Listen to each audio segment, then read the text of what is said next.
Welcome to session 10. Is anybody in need of notes? My wife always brings extra copy of notes. If you'd like a copy, didn't print one, didn't get one, she will be glad to bring you one. How many don't care whether you have notes or not?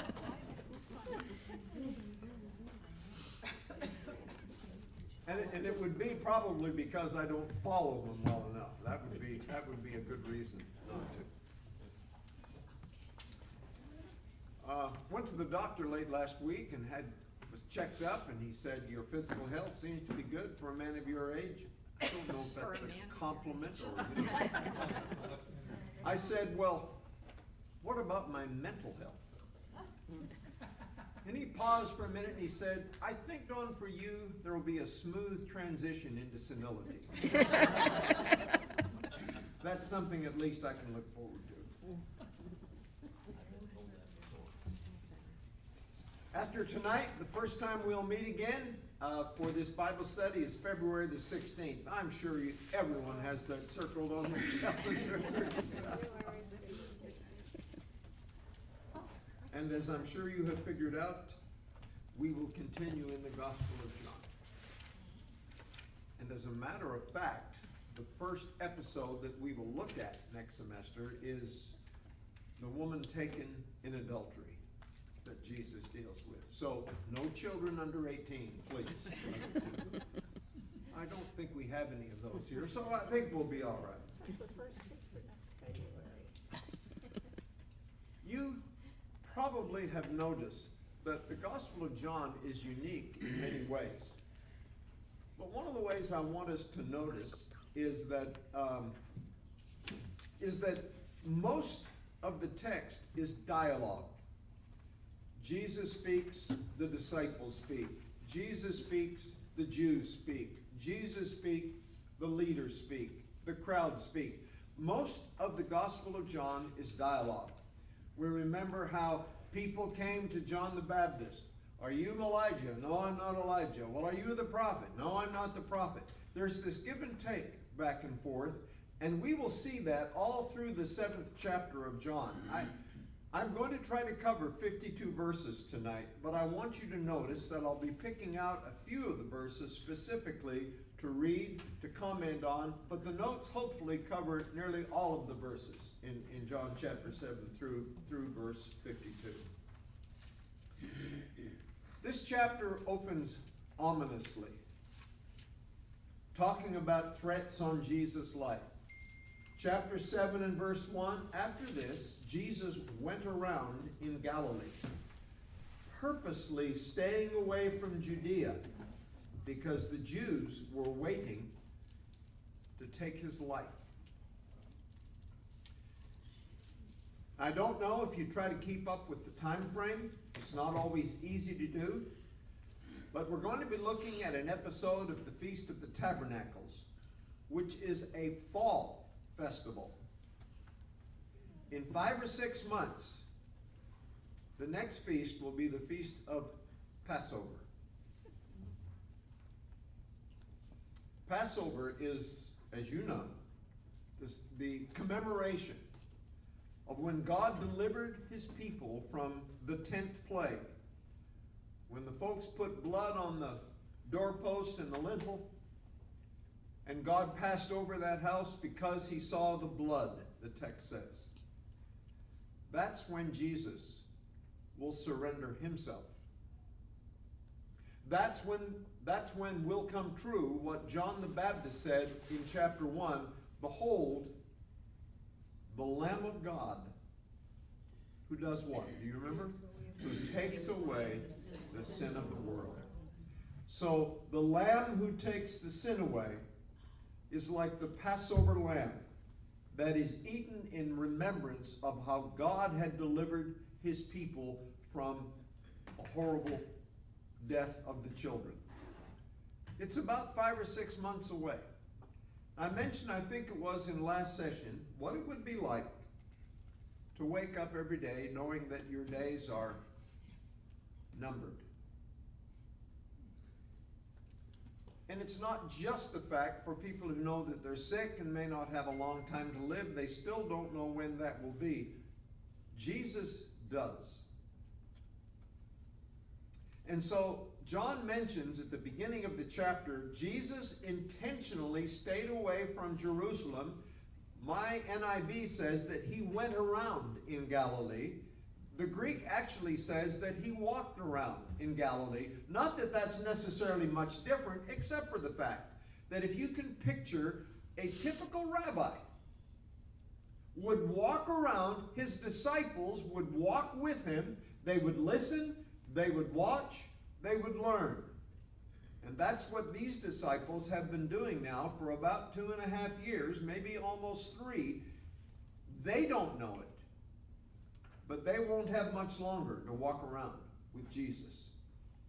So Jesus stays out of Judea because there are people in Judea who are going to try to take his life. But then the Jewish Festival of Tabernacles takes place, or the Feast of Booths, B-O-O-T-H-S. And this actually commemorates two things. It commemorates how God cared for his people when they were wandering in the wilderness and lived in huts, tents, booths, whatever. And in Jerusalem, the streets would be filled with booths, as they are today at the Feast of Tabernacles. The booths are a little nicer today, nicely furnished, have a bathroom, but not in the wilderness. And so people would actually move out of their house. They might put up some kind of lean-to, and they and the kids would lay in there on the streets under the lean-to to remember what it was like for their ancestors who lived for 40 years in that kind of condition. But it was also a very, very happy feast in the sense that it celebrated the harvest. It was a fall festival. It was a time for the ingathering of the harvest, and everybody felt good about what God had done in bringing them grain and that kind of thing, and wine from the grapes and everything. So it was joyous, but it was also remembering back to a time that wasn't quite as joyous. So with this feast right around the corner, John says that Jesus' brothers came to him and said, "Hey, this would be a great time for you to go to Jerusalem. That way you get to show yourself to the world, big guy." That's not in the Greek. I made that up. And John makes the note, and it's sad, but he makes the note that even his brothers did not believe in him. You remember Mark chapter 6 and verse 3 names the brothers. There was James, there was Joseph, there was Judas, 3 J's, and there was Simon. It's not like you run out of J's. There's plenty of J's they could have used, but no, they switched to Simon. And I've often wondered if that's why Jesus changed Simon's name to Peter, so he could keep the two set. Well, no, that's not it. We've already talked about the changing of the name and what that meant. But these 4 brothers, and there were sisters, unnamed, not my fault. The sisters are never mentioned in terms of just that they existed, but it doesn't say whether or not they were believers or not, but the brothers clearly weren't. And so it's like they're goading Jesus. Come on. If you want to be known, don't hang around up here. You need to go down to Judea, because that's where the action really takes place. And what is a better time to go than at a feast time when people are there from all over the world who flood Jerusalem? That way you can make yourself known to the world. You would wish that they could be sincere in that, but they clearly are not. And I have wondered, because I'm weird and think of weird things, did Mary never share with the boys what her experience was before Jesus was born? the text doesn't make any reference to that, but you would think that if she had told them that Jesus was born differently than them because, well, if she did, they either didn't believe her or it didn't make a big enough impression. Now, I want to suggest to you that I think the brothers are very aware that Jesus has powers to do things that are very, very unusual. And I'm going to guess they had no idea how he was able to do that. And I think they respected that. But you see, he wouldn't leave well enough alone. Now he has to be the Messiah. Now he has to be the Christos, the Son of God, the Holy One. And they slept with Jesus. They played kickball with Jesus. They went in caravans to Jerusalem with Jesus. He may be able to do marvelous things, but he ain't no Messiah. Or so they thought.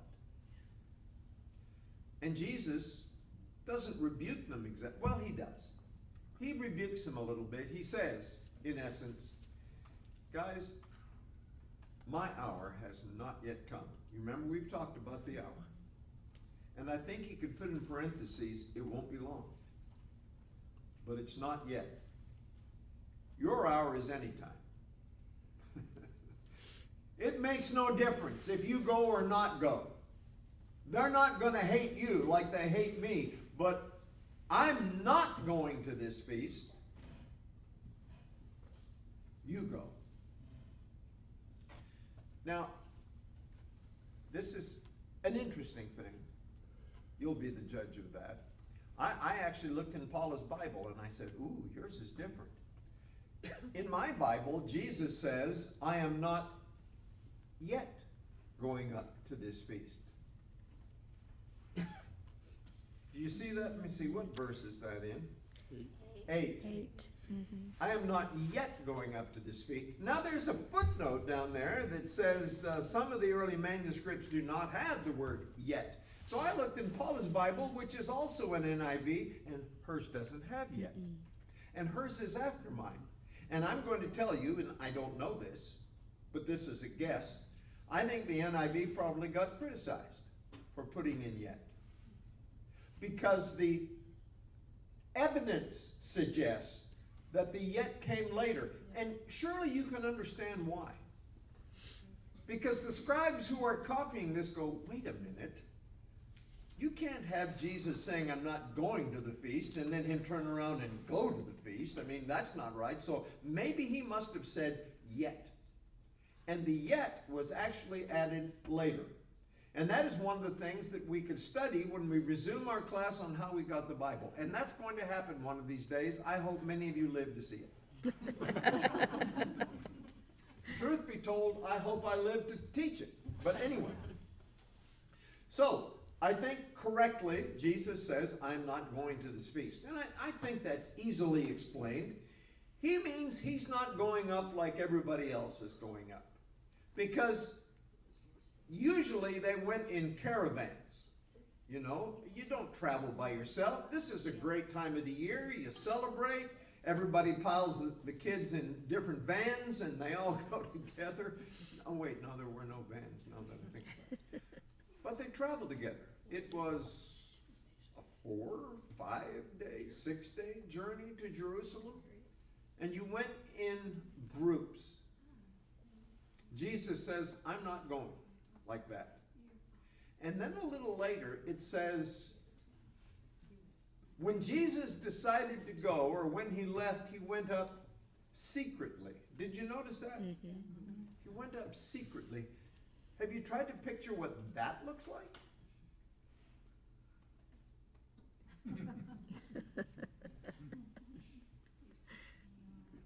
I don't know.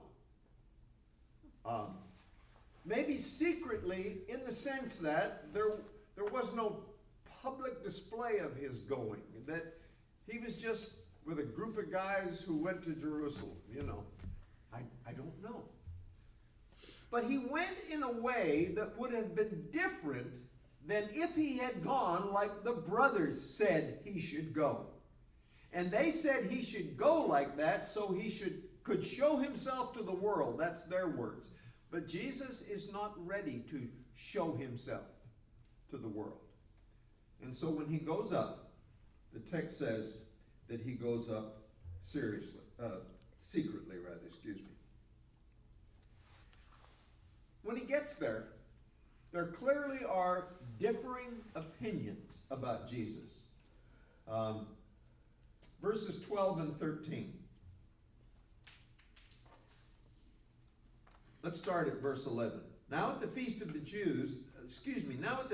Jews were watching for him and asking, "Where is that man?"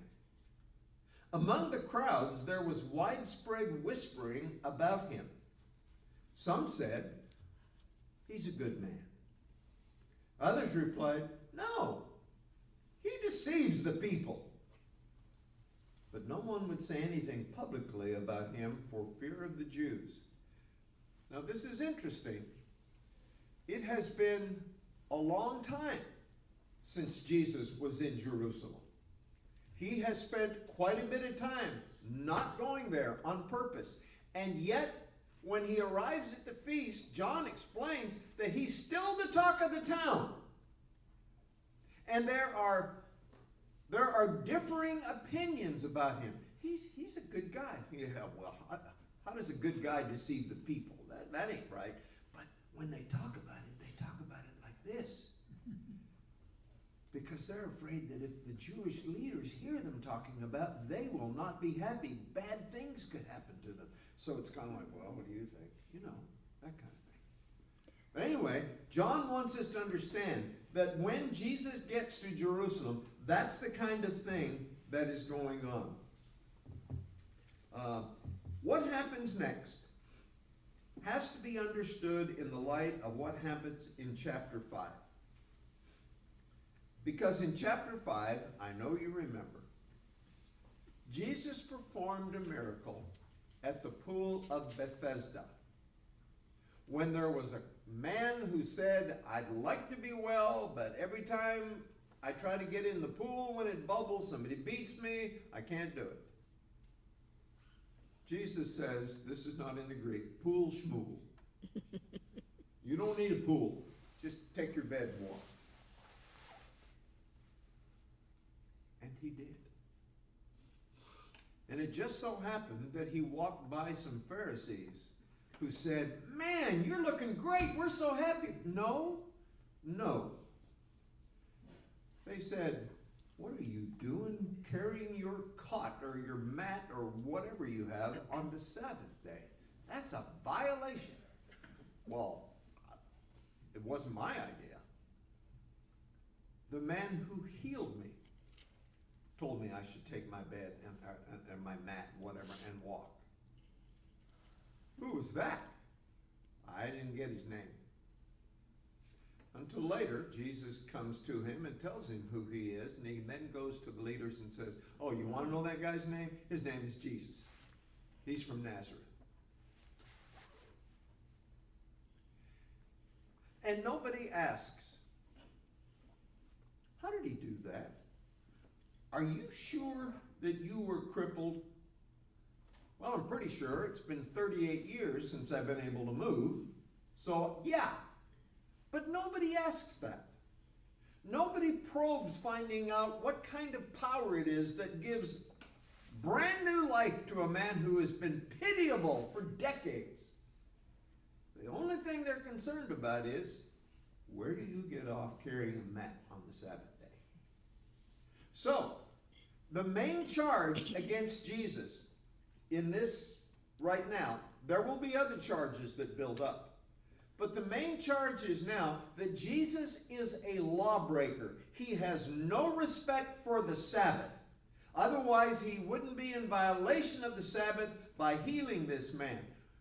Yes, it's nice that you're well, but it's the Sabbath. And that's all they can see. And I mentioned when we talked in chapter 5, the kind of mindset that is so focused on God, please understand what I mean by this, the minutia. That doesn't mean the Sabbath law is not important. That's not what I mean. It means that there's a far bigger thing going on that they cannot see because they're focused on something else. And it's a mindset that Jesus will refer to here in just a minute when we get there. See, I am looking at my notes. Now, I mention here that Jesus' teaching is different than most rabbis. And maybe you'd expect that. But the style for rabbis of the first century was to quote. Unfortunately, not very often from the Bible. They would quote from the Mishnah, which was the explanation of the scriptures, or the Talmud, which was the commentary on the explanation of the scriptures, or more likely, they would quote the rabbi that they had the most respect for. There were two main schools of rabbis back then. There was Shammai and Hillel. Have you ever heard of those guys? That'll be on the finals, so you might want to write that down. If that's for me, Debbie, I can't take it right now.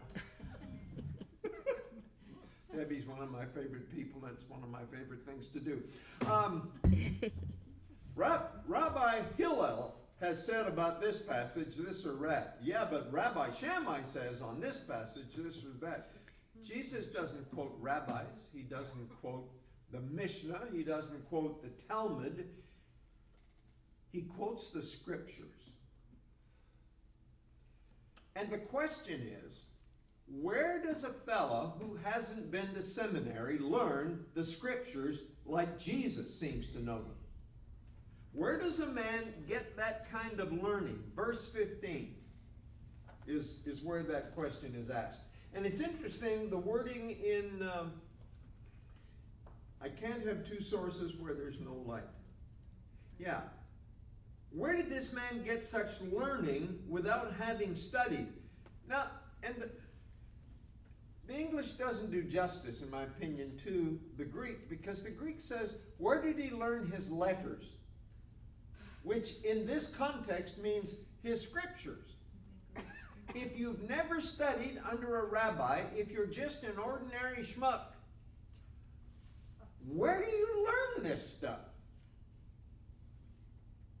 Jesus says, well, the reason I don't have to quote Shammai or Hillel is because I got my education from God. He says that plainly. I've come from the Father. I don't have to talk about stuff that I don't know anything about. The reason I know about it is because I got it from God. See, that's when the brothers are going, see?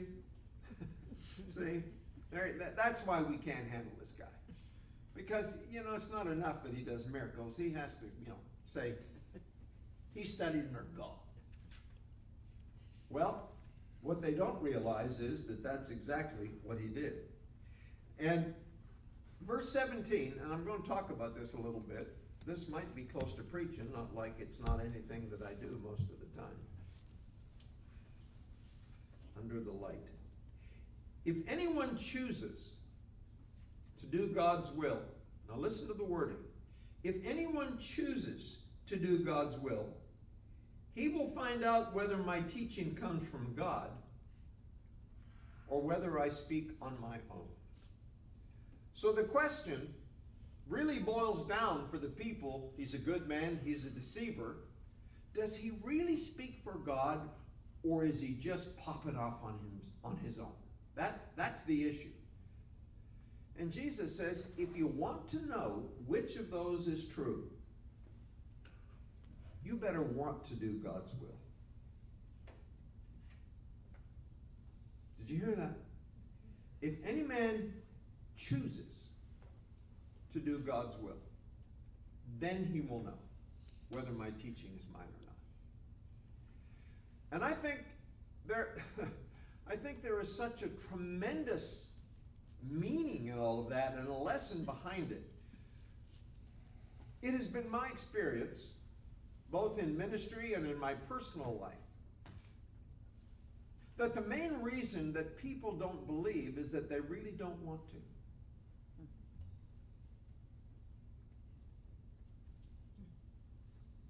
And I will tell you, and I hope no one misunderstands, perhaps the main reason that I believe is because I want to.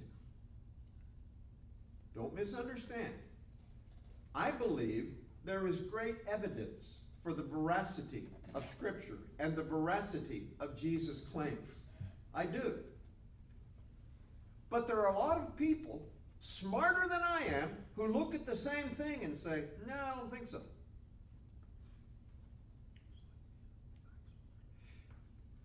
And I believe that a lot of that comes down to what you decide that you want. Because I want to believe, I go where faith is, I do what faith does, I try to involve myself with faith as much as I can, and in that I am confirmed in my beliefs that Jesus does not speak for himself, he speaks for the Father. Just as he says, if you choose to do God's will. I'll give you a little example. It might not mean anything to you, but I'll give you a little example.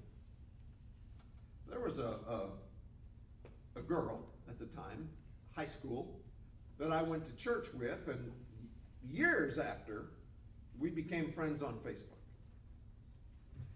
And she had moved away from Winnipeg and was living in British Columbia, and she messaged me a couple of times, and I asked her if they'd found a good place to go to church. And she said, well, we don't go to church anymore. Our beliefs have changed. And I said, did they change because you did research and decided it was best to change, or did you just not want to do that anymore? I didn't hear from her for some time. But I believe that's a crucial question.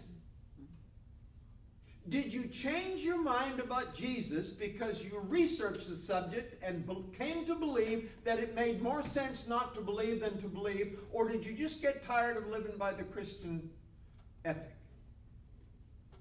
Or you didn't want to get up on Sunday morning and go to church, or whatever it is. What made you decide to change your belief system?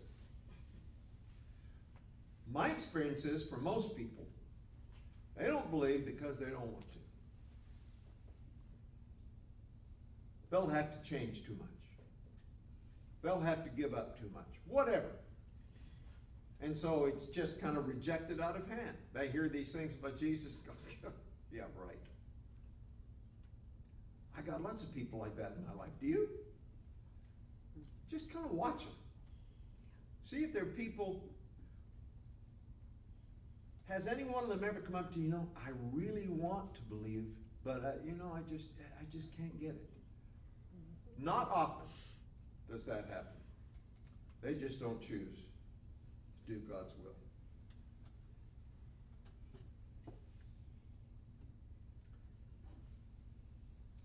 Let me make sure I don't miss anything. I hate when I do that. I get home and go, oh, I wanted to talk about that. And usually Paul says you can do it next week. Well, no. Then Jesus says, he draws their attention to what they themselves do in terms of circumcision and the Sabbath. If a boy baby is born on Friday, he needs to be circumcised on the 8th day, which for a Friday baby is, carry the one, Saturday. Now, normally that's not the kind of thing you would do on the Sabbath. But the importance of the circumcision outweighs the importance of the Sabbath in that connection. And Jesus says, by the way, you always talk about it as Moses who gave you circumcision. Well, that's not true. It was the patriarchs who gave you circumcision. Just let me point that out, he says. But anyway, you circumcise on the Sabbath. Why? Would you be upset if you, quote, heal that part of the little boy on the Sabbath, and I heal the whole man on the Sabbath, and yet you have a problem with that. Then he says, don't just judge by appearance. Judge with a right judgment. In other words, I don't know if there are other words. They looked at that situation, and all they could see was a Sabbath violation, not the wonder of a man's life being totally changed by the power of God. And Jesus said, that's not right. You're not thinking straight. You're not judging rightly, and you need to do better.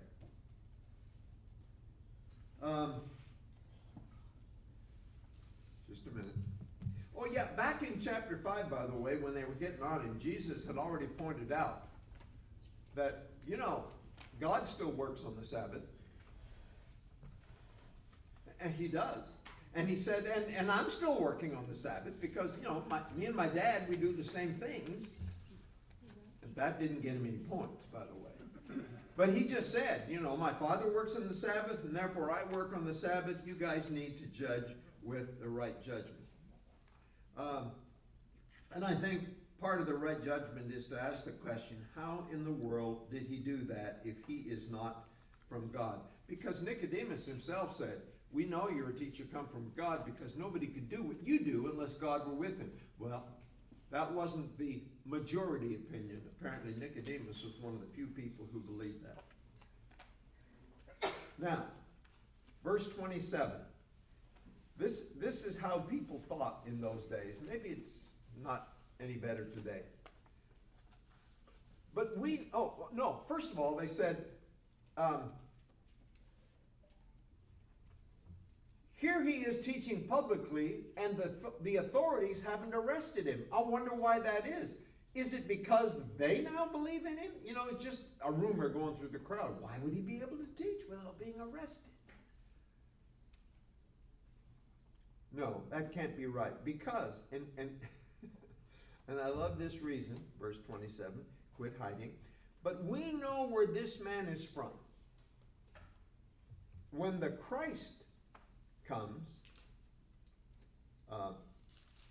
no man, I hate getting lost. I feel like Swindoll all of a sudden. When the Christ comes, no one will know where he's from. And you say, where did that theology come from? Well, I'm glad you asked. Because there was a theology that had arisen from a passage in the Old Testament, Malachi chapter 3 and verse 1. I think I put it in your notes. You can check on this. It says, see, I will send my messenger who will prepare the way before me. Then suddenly, the Lord you are seeking will come to his temple. The messenger of the covenant whom you desire will come. And it was something about that word suddenly, and they thought that meant it would be like, whoosh, and he'd appear. Nobody knows where he came from. What's his origin? And that had kind of built up into a main doctrine. And they said, but that doesn't describe this guy. I mean, he didn't just go poof. We know where he came from. And it ain't good, it's Galilee. So, he can't be the Christ. And then someone says, but wait. If he's not the Christ, when the Christ does come, will he do more miracles than this guy does? I mean, that's got to mean something. The miracles that he does have got to mean something. And so once again, the crowd is divided. I like verse 30 because I have a mental picture of how it happens. At this they tried to seize him, but no one laid a hand on him, because why? It wasn't the time. They tried to seize him, but they couldn't because his hour had not yet come. And I'd like to know what that looks like. Are they grasping? And I don't know. But it reminds me, as I've told you, that in Luke chapter 4, Jesus' first sermon, the first half of the sermon, they said, wow, this guy's good. And the next half of the sermon, they said, we're going to kill this guy. Literally. It says they took him out to the brow of the hill and we're going to throw him down and kill him. But then it says Jesus walked through their midst and left. You know why, right? Wasn't his time. Because his time hadn't come yet. And so there is some kind of protection. I don't know if it's a bubble that I don't know. But it says they tried to seize him, but they couldn't. Because it wasn't time. It would be time in 5 or 6 months. But as yet, it wasn't time. Well, when the Pharisees heard that the people were saying things like, well, he might be the Christ, because even if Christ comes, he can't do more than this guy does. Well, when they heard that, they thought, well, this is a dangerous situation. So they sent temple guards to arrest him. The people tried to seize him. They couldn't do it. The Pharisees decide to send temple guards to arrest him. And we'll see how that goes in a minute. So Jesus mentioned something cryptically in verses 33 and 34. He says, I am with you for only a short time, and then I go to the one who sent me. You will look for me, but you will not find me, for where I am, you cannot come. And they went, where would that be? Oh, and I used a word in here I regret. And I apologize. I wasn't showing off. I wrote it and I thought, well, I'm not changing it. Maybe he's going to the diaspora, which was the technical word for the Jews who lived out among the Greeks. The dispersion, if you like. The dispersion of the Jews. Those who flocked to Jerusalem for the feast, and then they went back to their homes and lived in the Greek world. Maybe he's saying that he's going to go out there and teach. And we're not going out there. So maybe that's what he means. Where I'm going, you cannot come. But that's not what he means. Jesus is confident that not only will he be facing a horrific death, but he's on his way to the Father. Where I'm going, you can't come.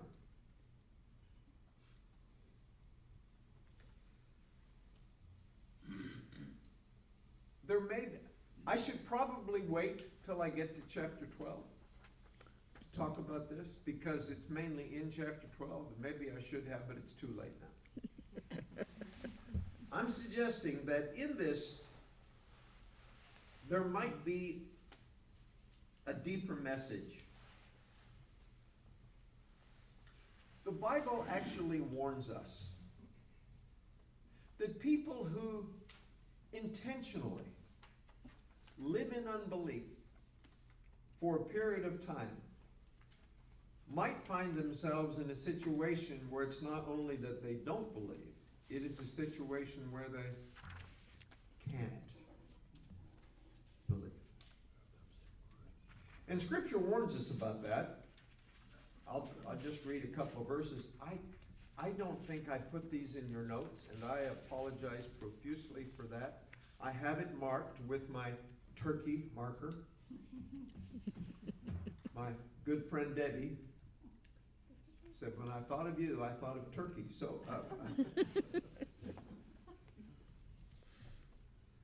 listen to these sad words. This is in John 12. It's only about 3 pages over if you happen to want to look there. Verse 37 of chapter 12. Paula, when you find it, I'll know that everybody's found it. Okay. 37? 12:37. Okay. You got it? All right. If she's got it, everybody's got it. Even after Jesus had done all of these miraculous signs in their presence, they still would not believe in him. This was to fulfill the word of Isaiah the prophet. Lord, who has believed our message, and to whom has the arm of the Lord been revealed? For this reason, what was the reason? They would not believe.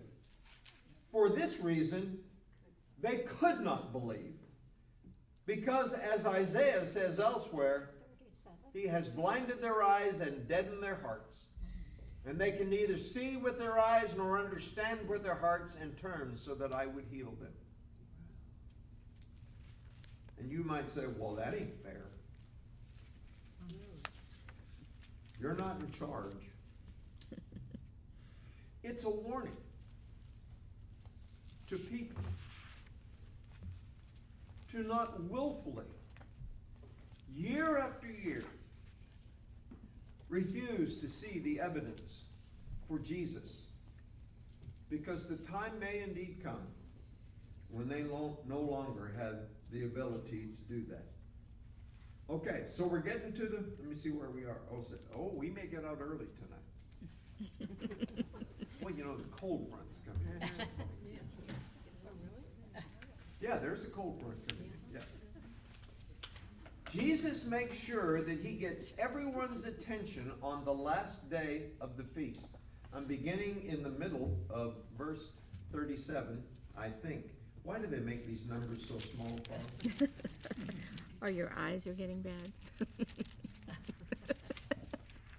If a man is thirsty, I guess it would apply to a woman as well. Let him come to me and drink. By the way, he says this in a loud voice. See, every once in a while people say, you talk so loud. Well, Jesus, okay.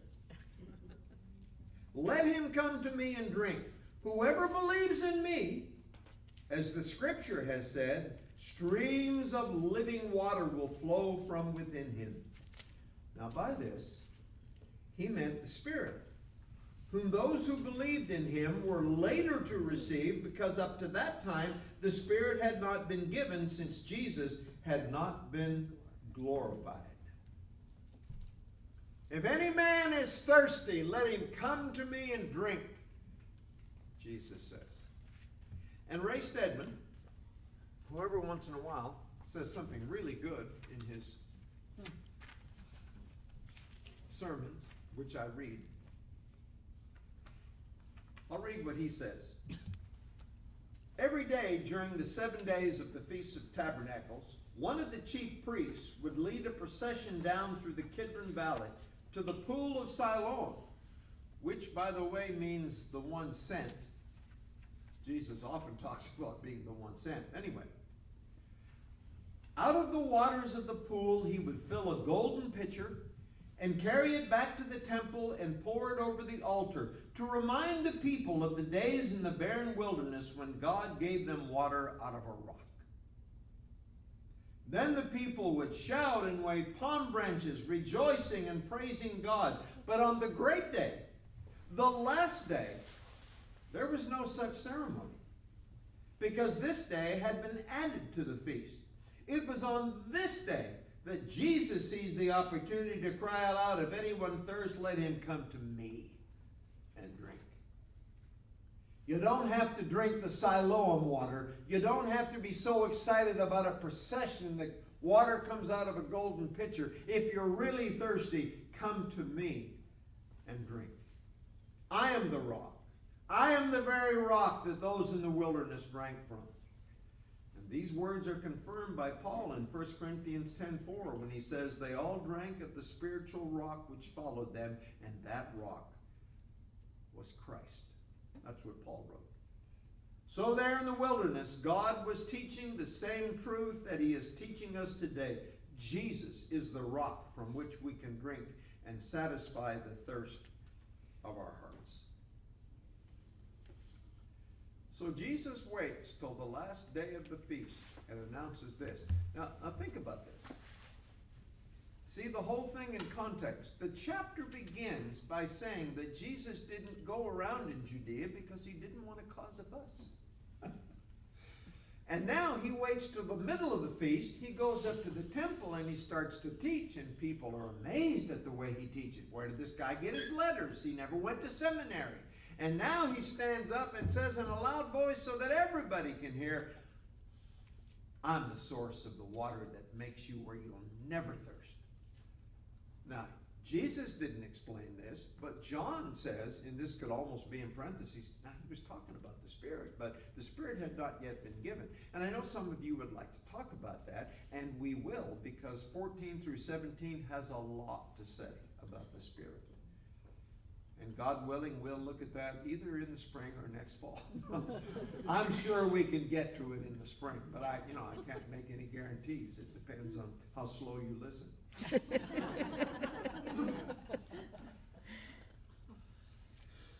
Oh, goodness.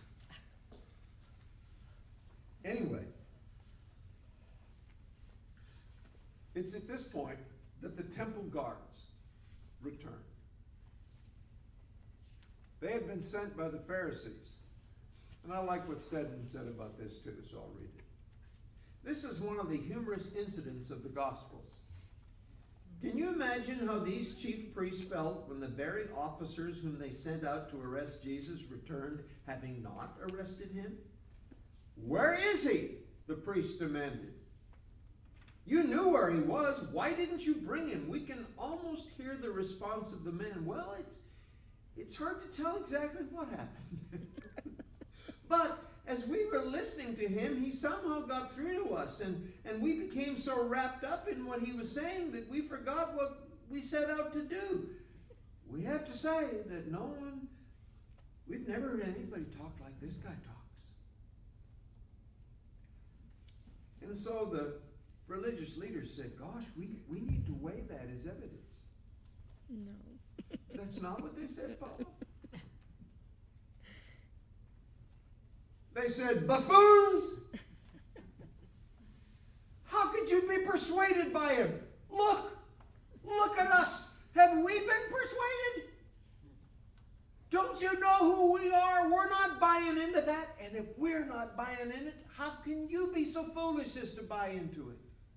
Oh yeah, there are people out there who buy into it. The hoi polloi. They don't know the law. They don't understand things, and they're all accursed. Oh, a religious leader saying that about his people?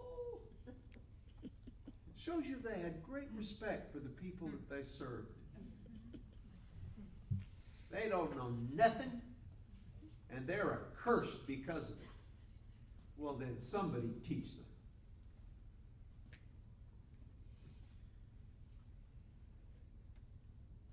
And so while at least one of them is going off on Jesus, one of the other guys raises his hand and says, excuse me, could I just say a word?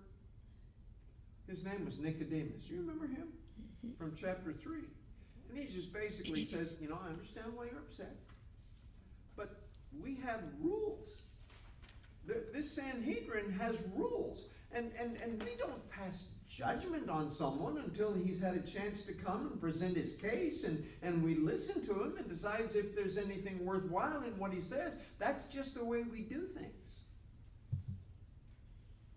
And they knew how to deal with him.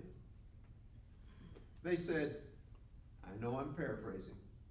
Oh, you must be from Galilee. And by the way, that was an insult. See? Galilee was the Oklahoma of that. Just kidding, Debbie. Just kidding, Debbie. Just all in fun. No, Galilee as a province was looked down upon. Galileans as a people were looked down upon. And that was one of the main things that Jesus had to deal with. He was from Galilee. And so they said to Nicodemus, well, you must be from Galilee too, if you're that dumb. That comes out in the Greek. And then they said, you know what? There has never been a prophet to arise out of Galilee, and it ain't starting now. And you know what's ironic about that? There were lots of prophets from Galilee. I listed 3 of them, and I can name you 2 more. There was Nahum. Who did I say was from Galilee? Jonah, Hosea. Yes. Hosea, that's one of my wife's favorite prophets. And Jonah was from Galilee, and Elijah and Elisha were from Galilee. And they said, no prophet has ever come out. You see, You see, when your mind is made up, you say stuff that is clearly false. And if no one challenges you, then it must be okay. No prophet ever rises from Galilee? Well, some real good ones did, and they did a lot of good things, and they spoke the word of God in difficult times. But we just don't believe that this man is one of those guys. Now, a little earlier in the chapter, and I kind of slid over it, when the people were mumbling, they said, well, one thing we know what the scripture teaches is that the Messiah is supposed to be of the lineage of David, and he is supposed to come from the city of David, which is Bethlehem. I wonder what would have happened if somebody would have said, by the way, young man, where were you born? And nobody did. If it's such a huge deal that the Messiah has to come from Bethlehem, why not ask him? Because they did not choose to believe. And so that question went unasked. Now, had they asked, I don't know what Jesus would have said. I don't, but they didn't ask. But you rule out a guy because he's not born in the right place, and then you don't ask him where he was born? Oh, he's from Galilee. That's all we need to know. He's from Galilee. And anybody that comes from Galilee can't be a prophet. Unless, of course, you're one of these guys that I mentioned. Okay. A lot of dialogue. Almost complete dialogue. The people to Jesus. Jesus to his brothers. The soldiers to the Sanhedrin. We never heard a guy talk like that. And so you didn't arrest him because you liked the way he talked? Well, I guess that's it, yeah. Stedman's right. There is some humor in that. And you can imagine the frustration of the Sanhedrin when, anyway. As Forrest Gump says, that's all I have to say about that.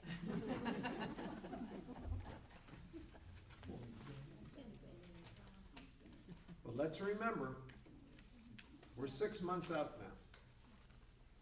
John has skipped over so much time, so much stuff, but as he said in the introduction, I'm just writing the stuff that I think will lead you to believe that Jesus is the Christ, the Son of God, and by believing you will have life in his name. And so he's not talking about a lot of the things that are in Matthew, Mark, and Luke. He's putting the stuff in that he thinks people will need to come to believe or to deepen in their faith, if you will. Okay?